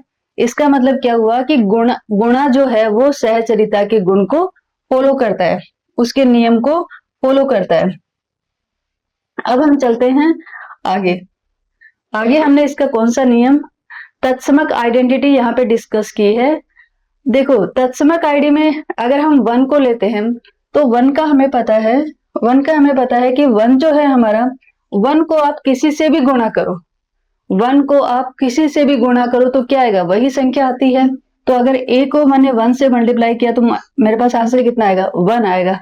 इसीलिए 1 का संख्या पे कोई फर्क नहीं पड़ता है, इसलिए 1 को गुणा में क्या बोलते हैं, आइडेंटिटी एलिमेंट, तत्समक, ठीक है, गुणज्य तत्समक बोलते हैं इसको, गुणज्य तत्समक, जो हम पहले भी पढ़ चुके हैं। बट आज यहाँ पे गुणा डिस्कस कर रहे हैं, तो उसके जितनी भी प्रॉपर्टी हैं वो सारे भी हम यहाँ पे डिस्कस कर रहे हैं। फिर आता है शून्य गुणांक। शून्य गुणांक में क्या है, देखो शून्य मतलब जीरो। जीरो एक ऐसी संख्या है कि जीरो को आप किसी से भी मल्टीप्लाई कर दो वो सबको जीरो बना देता है। जीरो को आप ए से करोगे, जीरो बना गया। जीरो को आप किसी भी संख्या से मल्टीप्लाई कर दो, वो क्या कर देगा, उसको जीरो बना देता है। जैसे 15 को मैंने अगर जीरो से मल्टीप्लाई किया तो आंसर मेरा क्या आएगा, जीरो। तो ये हमारे जीरो की प्रॉपर्टी होती है। वैसे सबको पता है, लेकिन फिर भी हमें देखनी है, क्योंकि हम गुणा देख रहे हैं तो फिर सारी चीजें डिस्कस करेंगे। अब यहाँ पे कुछ एग्जाम्पल्स दिए हैं, और इस एग्जाम्पल्स में मैं कुछ चीजें आपको बताना चाहती हूँ। जैसे गुणा करना है हमें यहाँ पे दशमलव वाली संख्या का, ठीक है, 2.5 इंटू 3.4। अब यहाँ पे एक बार करके देखते हैं।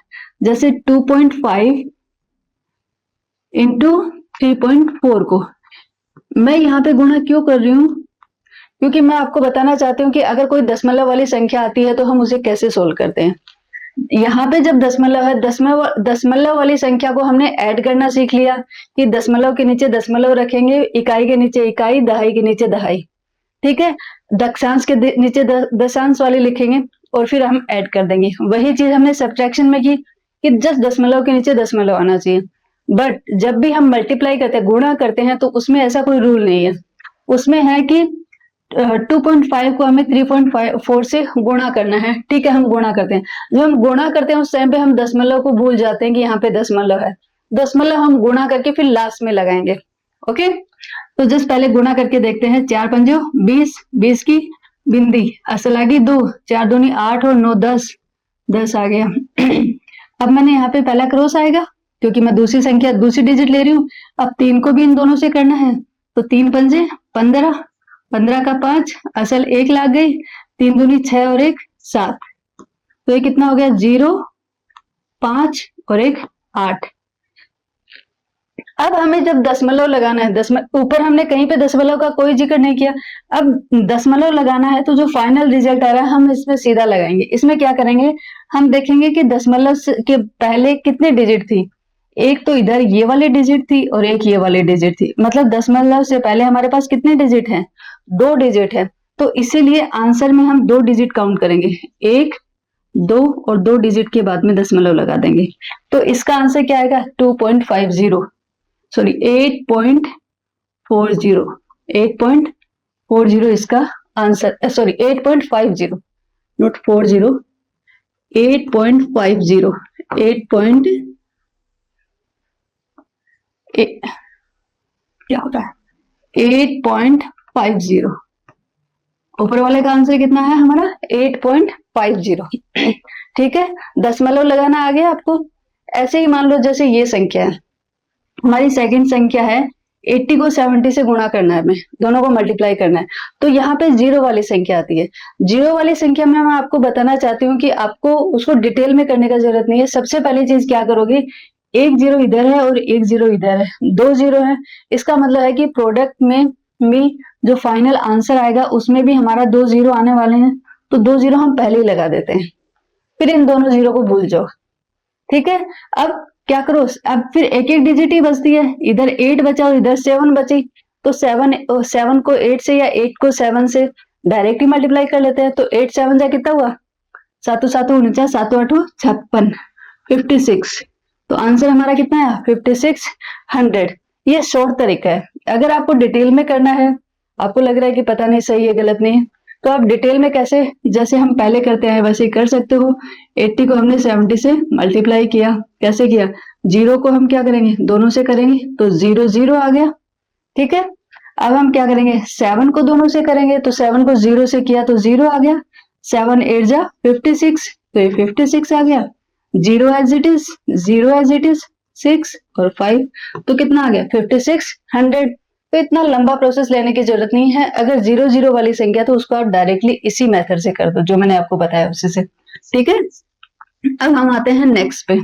नेक्स्ट क्या है, 7 8 3 4। इधर कोई जीरो नहीं है, बट जो इसका मल्टीप्लायर है उसमें 0 है, उसमें 6 0 है, तो एक 0 तो है, इसका मतलब एक 0 तो आएगा हमारे पास, एक 0 तो हम पहले ही लगा देते हैं। अब यहाँ पे क्या, अब हमें क्या करना है, एक स्टेप हमारा कम हो गया, हमें क्या करना है, ये वाली जो संख्या है उसको सिर्फ हमें किससे मल्टीप्लाई करना है, सिर्फ 6 से मल्टीप्लाई करना है। ओके, तो हम 6 से मल्टीप्लाई करके देखते हैं कि उसका आंसर कितना आता है। जैसे हमारा है 7 8 3 4, मल्टीप्लाई किससे करना है, 6 से, 6 से करके देख लेते हैं उसको।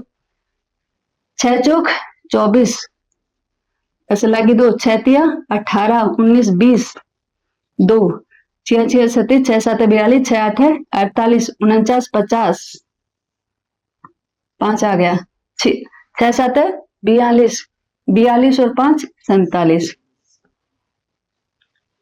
तो ये कितना आ गया, 47,004।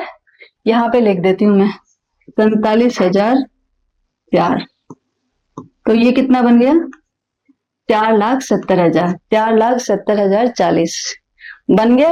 क्योंकि ये मैंने, ये किसका प्रोडक्ट आया था, ये प्रोडक्ट आया था हमें इन दोनों का, और 0 इसमें ऑलरेडी था, तो इसके आगे हम 0 लगा देंगे, इसका आंसर आ गया।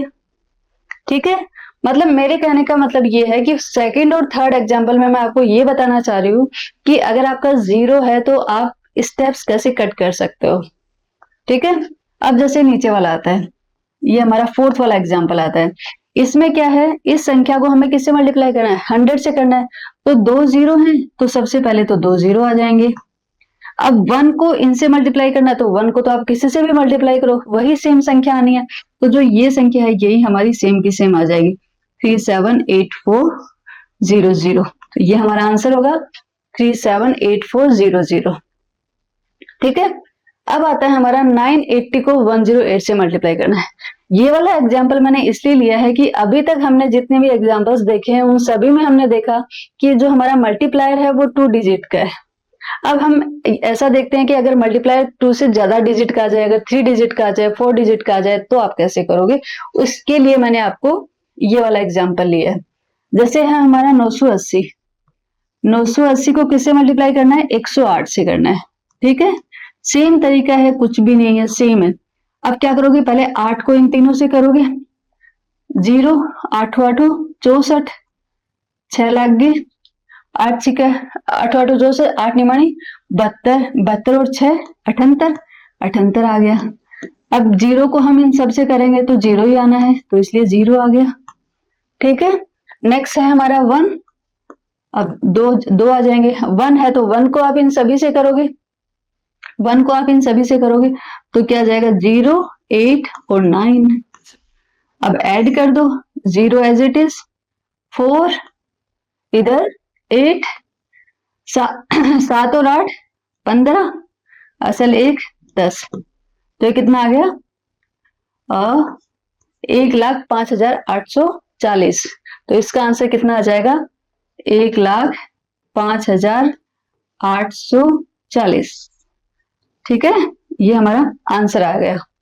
तो 3 डिजिट वाला अगर कोई मल्टीप्लायर होता है तो आपको क्या करना है, जब थर्ड डिजिट से करो तो जब जैसे सेकंड डिजिट से करते हो तो 1 क्रॉस आता है, थर्ड डिजिट से करोगे तो क्या हो जाएगा, 1 क्रॉस तो पहले वाला है, 1 क्रॉस और आ जाएगा। अगर यहाँ पे फोर्थ डिजिट होती तो नेक्स्ट में क्या आता, ये 2 क्रॉस पहले से हैं, अगले वाले में 3 क्रॉस आ जाएंगे। ठीक है, तो यही हमारा प्रोसेस होता है। आई थिंक ये अभी आप लोगों को क्लियर है, आप लोग कर लोगे इसको। ठीक है, नेक्स्ट आता है हमारा यस, यदि मैं थोड़ा सा जूम कर लेती हूँ, आई डोंट नो आप लोगों को। हम्म हम्म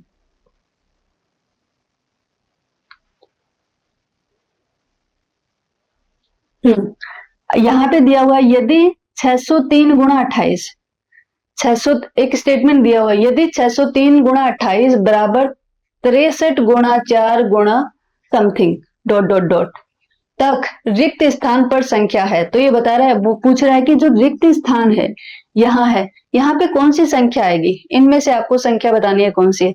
हमें नहीं पता कौन सी संख्या है, लेकिन हम क्या कर रहे हैं, कुछ एज्यूम तो कर सकते हैं, कुछ मान तो सकते हैं। तो मैंने मान लिया कि जो रिक्त स्थान है इसमें संख्या आएगी ए, हम ए मान के इस समीकरण को सोल्व करेंगे और फिर जो ए की वैल्यू आएगी वो हमारा आंसर होगा। ठीक है, तो हम कैसे करते हैं, देखो 603 इंटू कितना है 28, ठीक है, ऐसा लिखा हुआ हमने भी लिख दिया। आगे कितना है 63 इंटू 4 इंटू ए, ओके। अब हमें वैल्यू किसकी निकालनी है, ए की वैल्यू निकालनी है, तो सिर्फ ए को इधर एक साइड में रहने देते हैं, बाकी सारी चीजों को यहां से हटाते हैं। तो ये सभी ए से मल्टीप्लाई है तो ये क्या करेंगे, इसके नीचे जाएंगे, यहाँ पे आ जाएंगे, इसके नीचे जाएंगे, तो क्या हो जाएगा, 603 इंटू 28, जो ये वाली संख्या है मैंने लिखी, डिवाइड बाय ये वाली 63 इंटू 4, ये किसके इक्वल हो गई, ए के इक्वल हो गई। किसके, ए के इक्वल हो गई। हमें ए की तो वैल्यू निकालनी है। अब मुझे लगता है गुणा करने से पहले हमें थोड़ा इसको सिंप्लीफाई कर लेना चाहिए, जो आपस में कट रहा है उसको काट दो। तो देखो यहाँ पे 4 है और यहाँ पे 28 है, 4 7 है, 7 है कि 7 चौक 28, 4 7 है 28, तो 7 बार चला गया है। 4 का पहाड़ा बोला मैंने, 4 की टेबल बोली, तो 4 7 जा कितना होता है 28, तो यहाँ पे 7 आ गया। अब 7 और 63 को काट दें, 7 9 जा 63, तो ये आ गए। तो अभी हमारा कितना बचा, ए बराबर 603 बटे 9, 603 बटे 9। तो चलो इसमें इसका भाग दे के देखते हैं। अंदर क्या आएगा 603, भाग कितने का देना है 9 का, 9 3 27, 9 चौक 36, 9 पंजे 45, 9 छिके 54, 9 छिके 54, 54 आ गया। कितना बचा 6 बच गया, 9 7 63, 9 7 जा 63, क्रॉस 0 बचा, कुछ नहीं बचा। तो ये किसकी वैल्यू आई है, ए की वैल्यू। ए की वैल्यू कितनी आ गई, जब इसको इससे डिवाइड करते हो तो हमारे पास आंसर कितना है 67। तो हमारा आंसर कितना हुआ 67, ए की वैल्यू आई हमारे पास 67, तो ये वाली वैल्यू आ गई 67। तो इस टाइप वाले क्वेश्चन जब भी आपको सोल्व करने के लिए आते हैं तो आप क्या करोगे, जो ब्लैंक दिया हुआ है, जो रिक्त स्थान दिया हुआ है, वहां पे कोई भी संख्या अज्यूम कर लो, अज्यूम करके उसका एक समीकरण बना लो और उस समीकरण को आप सोल्व करो, फिर ऑटोमेटिकली आपके पास वो वैल्यू आ जाएगी। अगर आप इसको मैनुअली करना चाहोगे कि यहाँ पे मैं कौन सी संख्या रखूं फिर ये आएगा, उसमें टाइम कंज्यूम होता है। इसलिए सबसे सिंपल तरीका है, सबसे पहले कोई भी संख्या यहाँ पे अज्यूम करके रख लो और उसके बाद में इसको सॉल्व करो, ठीक है। तो ये हो गया। अब हम चलते हैं नेक्स्ट पे। नेक्स्ट क्या है हमारा 2.6 इंटू 0.91, इसको सोल्व करना है। यहाँ पे भी इस क्वेश्चन को लेने का पर्पज यही है कि दशमलव वाली संख्या है, तो दशमलव वाली संख्या को आप कैसे मल्टीप्लाई करते हो। मैं एक और एग्जांपल देना चाहती थी, इसलिए मैंने इसको लिया है। देखो यहाँ पे करके देखते हैं कितना है 2.6 इंटू 0.91, 0.91, ठीक है। क्योंकि जब भी गुणा करते हैं तो हमें कोई दशमलव का ध्यान नहीं रखना है।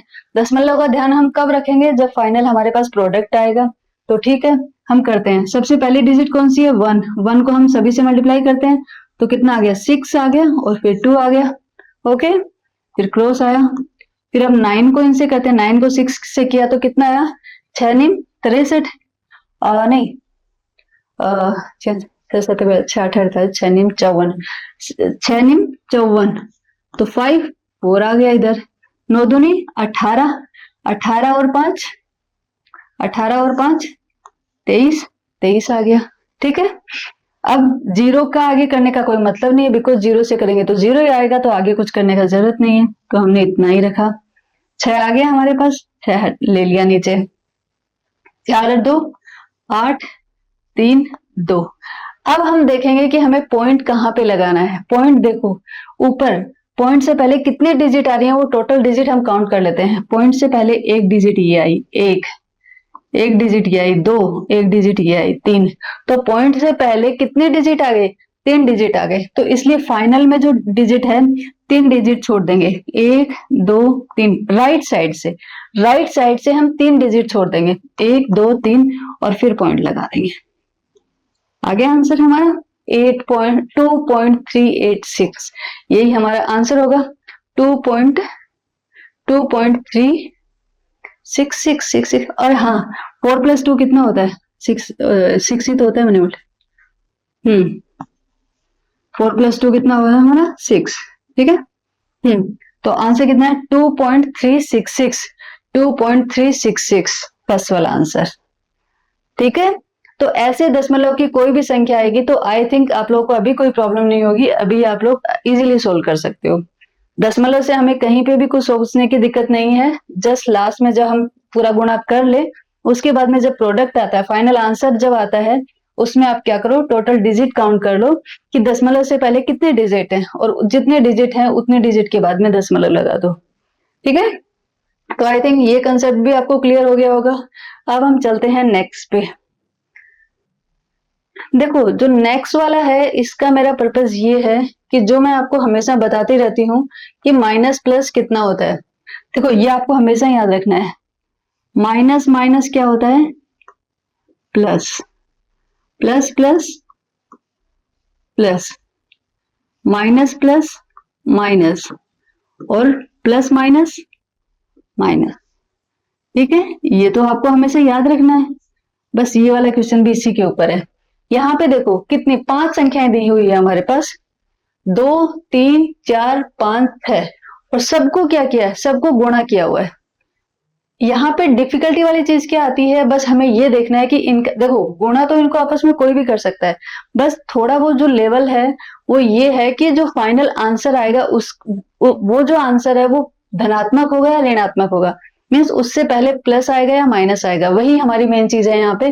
तो सबसे पहले तो हम गुणा करके देख लेते हैं। देखो 3 को 2 से गुणा किया, 3 को 2 से गुणा किया तो कितना आ गया, 3, देखो 2 को किया माइनस 3 से तो कितना आ गया, 3 दूनी 6, 3 दूनी 6, लेकिन माइनस है तो माइनस आ गया, क्योंकि ये प्लस और ये माइनस है। प्लस माइनस क्या होते हैं, प्लस माइनस क्या होता है, माइनस, तो माइनस का 6 आ गया।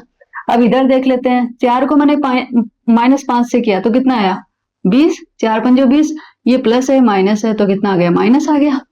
इधर 6 बच गया तो उस 6 को एज इट इज लिख देते हैं, इधर ये आ गया। अब हम क्या करते हैं, इस 6 को इस 6 से कर लेते हैं, मतलब कैसे भी जो इजी वे में लग रहा है मुझे वही कर रही हूं मैं। इस 6 -6 को 6 से कर देते हैं तो कितना हो गया, 36, लेकिन ये माइनस का और ये प्लस का है तो ये कितना हो गया, माइनस का 36 हो गया, इंटू -20, -20। अब देखो माइनस माइनस क्या हो जाएगा, जब इनको आपस में गुणा करेंगे, ये संख्या भी माइनस की और ये संख्या भी माइनस, तो माइनस माइनस प्लस हो जाएगा। जो फाइनल आंसर आएगा उसमें क्या आएगा, प्लस आएगा।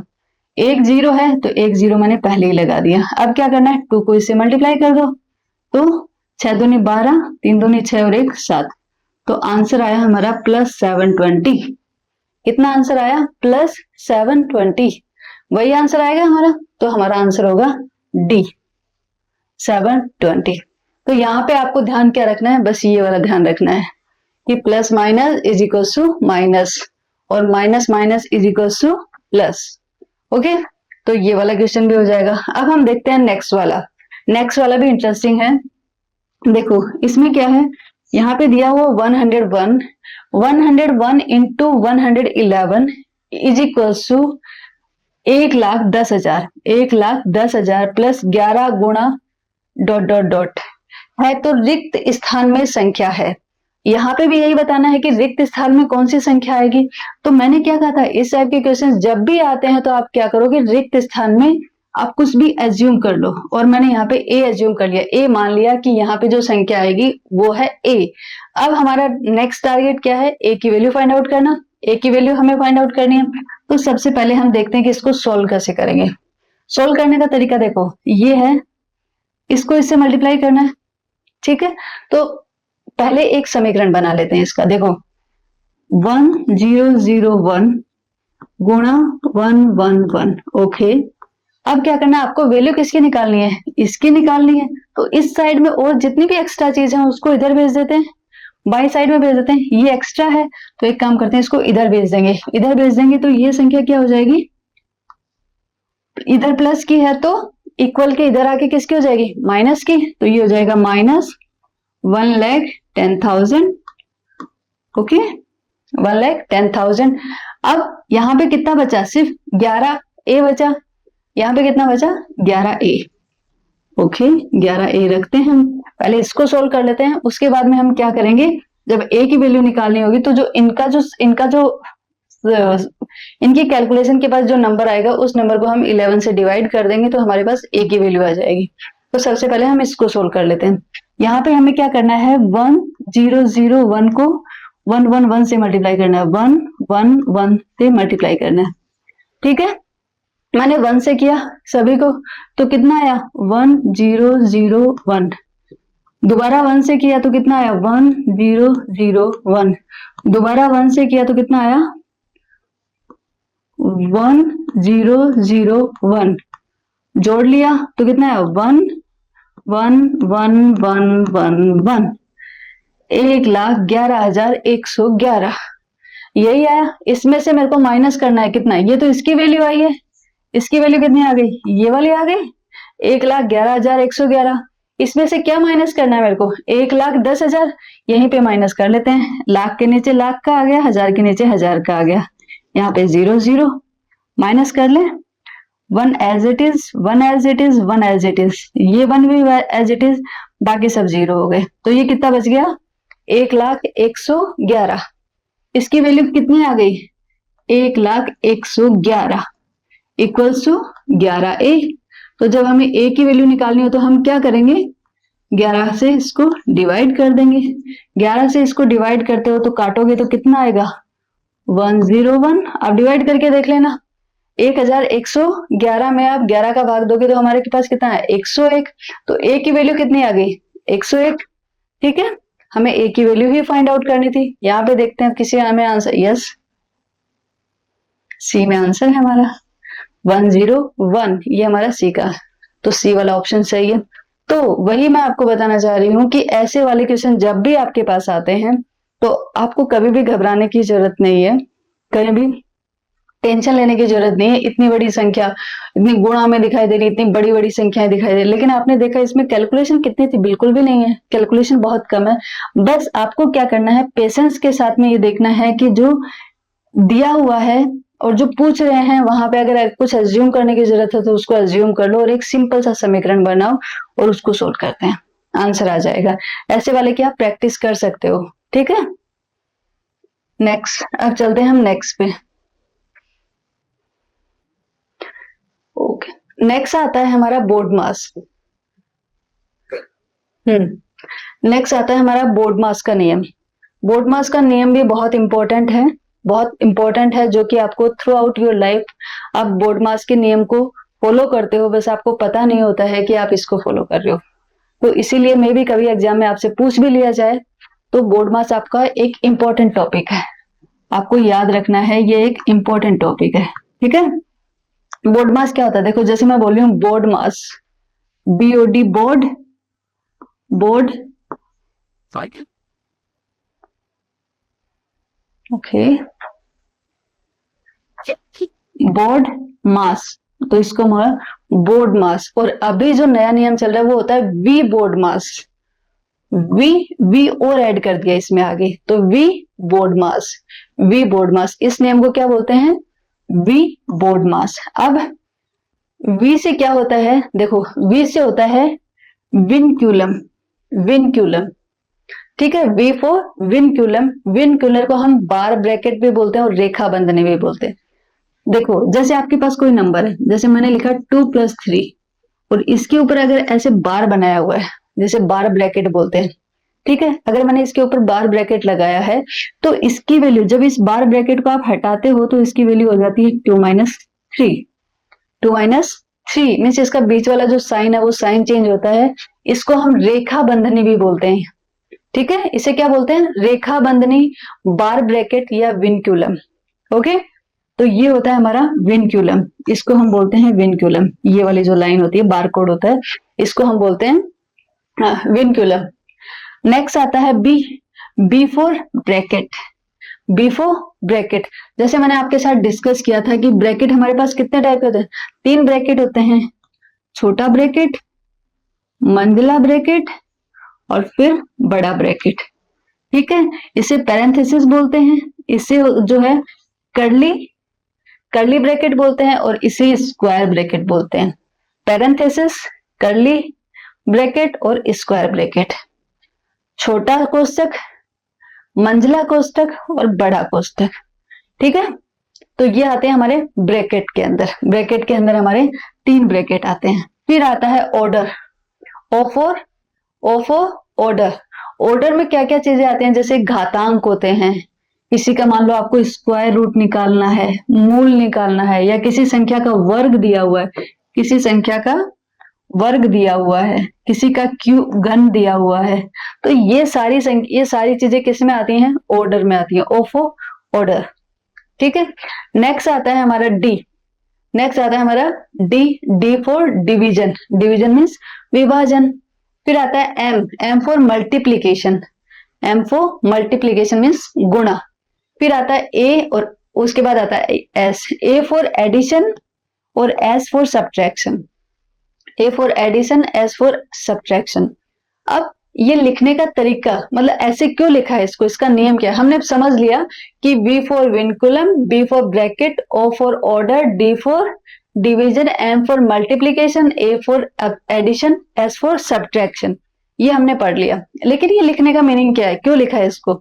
इसमें क्या होता है कि हम जब भी मैथ्स की कैलकुलेशन सोल्व करते हैं, अगर मान लो बहुत लंबी कैलकुलेशन दी हुई है, तो हम क्या करेंगे, सबसे उस पूरी कैलकुलेशन के अंदर अगर रेखा बंधनी कहीं पे दी हुई है तो सबसे पहले हम रेखा बंधनी को सोल्व करेंगे। ठीक है, बार ब्रैकेट को सोल्व करेंगे सबसे पहले, उसके बाद में किसको सोल्व करेंगे, उसके बाद में हम करेंगे इसको, ब्रैकेट्स को। सेकंड पे आता है ब्रैकेट्स, ब्रैकेट्स के बाद में आता है स्क्वायर रूट, घन मूल, वर्गमूल, ओ जो ऑर्डर्स होते हैं उनको। उसके बाद में आते हैं डिवीजन पे, फिर मल्टीप्लीकेशन पे, और हाँ अब्स्ट्रैक्ट, ये एडिशन और सब्ट्रैक्शन, ये दोनों सेम प्रायोरिटी पे रहते हैं। ऐसा नहीं है कि हमेशा पहले अब्स्ट्रैक्ट ये एडिशन करना है फिर सब्ट्रैक्शन, नहीं, इन दोनों की प्रायोरिटी जो होती है वो सेम होती है। आप दोनों में से किसी को भी कर सकते हो। ठीक है, बस करने का नियम ये होता है कि मान लो ऐसे आया हुआ है 3 माइनस 5 प्लस 4 है, तो आप सोचोगे आप इन जैसे इसको माइनस करना है और इसको प्लस करना है, तो आप इनमें से पहले कौन सा करोगे? ठीक है, तो हम क्या करेंगे, हमेशा बाएं से दाएं जाते हैं, left to right, left to right. तो पहले इधर से चलेंगे, इधर क्या है 3 माइनस 5 है, तो पहले इसे सोल्व करेंगे, या -2 आया फिर +4 आया, तो -2 + 4 2 हो गया। ठीक है, मीन्स हमेशा किधर, हमेशा कहां से कहां चलते हैं, लेफ्ट से राइट की साइड में, लेफ्ट से राइट की साइड में चलना है हमें। तो आई थिंक ये सारी चीजें आपको क्लियर हो गई होगी। कौन से किसको बिलोंग करता है ये आपको याद होना चाहिए। एग्जाम में डायरेक्टली ऐसे भी पूछ सकते हैं कि बोर्ड मास के अंदर B4 क्या होता है, बोर्ड मास के अंदर B4 क्या होता है, तो ये सब आपको पता होना चाहिए। और वैसे भी ये वाली चीजें तो आपको पता होना चाहिए, क्योंकि ये बहुत बेसिक है मैथ्स में, जो कि आपकी होल लाइफ आपको काम में आने वाले हैं। ठीक है, कैसे आते हैं मैं आपको आगे और हम 1-2 एग्जांपल सोल्व करेंगे, उससे आपको और क्लियर हो जाएगा कि ये बोर्ड मास, जो वी बोर्ड मास है, ये क्यों इतना इंपॉर्टेंट है। यहाँ पे जस्ट मैंने आपको बताया है कि B for bracket, O for order, D for division, M for multiplication, A for addition और S फॉर सब्ट्रैक्शन। ये मैंने थोड़ी ग्राफिक्स दिखाई है कि आप लोगों को और अच्छे से दिमाग में बैठ जाए। ठीक है, अब हम चलते हैं नेक्स्ट पे। नेक्स्ट पे मैंने इसकी जस्ट परिभाषा लिखी है, इसकी डेफिनेशन लिखी है कि इसमें हम क्या करते हैं, सबसे पहले इसको सोल्व करते हैं, सबसे पहले ब्रैकेट को सोल्व करते हैं, फिर O को, फिर D को, फिर M को, A को, S को, यही वाला हमारा ऑर्डर रहता है, सीक्वेंस में सोल्व करते हैं। ठीक है, अब नेक्स्ट आता है हमारा ये एग्जांपल्स हैं, जो कुछ एग्जांपल्स, इन एग्जांपल्स में आपको जो बोर्ड मास है ये आपको और अच्छे से क्लियर हो जाएगा, और ये हमारे आज के लेक्चर की लास्ट पीपीटी है। ठीक है, यहाँ पे देखो, यहाँ पे जब हम पहला प्रॉब्लम सोल्व करते हैं तो उसमें क्या है, 3 + 4 × 6 - 2। अब देखो हमारा नेम क्या था, वी बोर्ड मास, BOD BODMAS, MAS V board मास। तो सबसे पहले हम किसको सोल्व करते हैं, रेखा बंधनी। यहाँ पे रेखा बंधनी है नहीं, तो नेक्स्ट क्या आता है हमारा, ब्रैकेट्स। ठीक है, ब्रैकेट है हमारे पास यहाँ पे, तो सबसे पहले हम ब्रैकेट वाली चीज को सोल्व करते हैं। तो 6 - 2 कितना हुआ, 4, यहाँ पे 4, फिर कितना बचा हमारे पास, 3 + 4 × 4, यही आ गया हमारे पास, 3 + 4 × 4 ये आ गया। अब किसको सोल्व करेंगे, अब ऑर्डर नहीं है, डिवीजन नहीं है, मल्टीप्लीकेशन, m फॉर मल्टीप्लीकेशन। तो हमारे पास m है तो हम मल्टीप्लीकेशन को पहले सोल्व करेंगे। तो 4 चौक 16, तो 3 प्लस 16 कितना हो गया हमारे पास 19। आंसर कितना है हमारा 19। ये हमारा आंसर कब आया, और ये कैलकुलेशन हमारी राइट कैलकुलेशन है, ये राइट आंसर है कि इसका जो आंसर आएगा वो 19 ही आएगा। लेकिन ये हमने किससे सोल्व किया, बोर्ड मास से सोल्व किया। अगर हम बिना बोर्ड मास के सोल्व करते हैं, देखो हमने देखा कि इसका आंसर कितना है 19। अब हम इसको बिना बोर्ड मास के सोल्व करते हैं, जैसे हम नॉर्मली करते हैं, हम इसे वैसे ही सोल्व करेंगे बिना बोर्ड मास के। हम ध्यान ही नहीं रखते कि पहले किसको सोल्व करना और किसको नहीं, जिसको मन में मर्जी आए वो कर रहे हैं। जैसे मैंने यहाँ पे देखा 3 + 4, तो मैंने इसको 7 कर दिया, 3 + 4 7 कर दिया, इंटू 6 - 2, 6 - 2 कितना हुआ 4, 4 कर दिया, ये आ गया 7 × 4 कितना हो गया 7 चौके 28। आंसर कितना आया 28। लेकिन ये तो गलत है, ये हमारा गलत है। तो जब ऐसे वाला कैलकुलेशन देखते हैं ना हम एग्जाम में, हो तो हमें लगता है हाँ हाँ ये तो मैं कर ही सकता हूँ, ये तो मैं कर ही सकती हूँ, इसमें कोई प्रॉब्लम नहीं है। लेकिन इसमें प्रॉब्लम है, वो आप लोगों को दिखाई नहीं दे रही है, वो हिडन प्रॉब्लम है। तो आपको क्या करना पड़ेगा, वी बोर्ड मास का नियम हमेशा ये ध्यान में रखना पड़ेगा। और स्पेशली जब ऐसे वाले एग्जाम्पल्स आते हैं उनमें तो आपको बहुत अच्छे से ध्यान रखना पड़ेगा, क्योंकि ये थोड़े से कंफ्यूजिंग होते हैं। ठीक है, तो इसका आंसर कितना आएगा, इसका आंसर है हमारा 19। ओके, ओ मैं दोबारा लिख देती हूँ, वी बोर्ड मास, BOD BODMAS, V BODMAS. Okay, अब इसको सोल्व करते हैं। ये हमारा क्या है, देखो रेखा बंधनी यहाँ पे है नहीं, बी वाली चीजें यहाँ पे है नहीं, बी वाली ब्रैकेट वाली है, हाँ है, तो हम पहले ब्रैकेट वाली सोल्व करते हैं। ब्रैकेट में कितना है, ये भी ब्रैकेट है, ये भी स्मॉल ब्रैकेट, ये भी स्मॉल ब्रैकेट, तो हम पहले ब्रैकेट वाली सोल्व करते हैं। 2 + 3 = 5, 5 - 2 = 3, 3, फिर हम मल्टीप्लाई को करते हैं, यही बचा है, तो 5 × 3 = 15, तो इसका आंसर कितना होगा 15। इसमें कोई प्रॉब्लम नहीं है। इसको देखते हैं, देखो इसमें आता है प्लस आया, मल्टीप्लाई आया, यहाँ पे क्या है घात आई। घात कौन से में आती है, ऑर्डर में आती है हमारी, किस में आती है ऑर्डर में।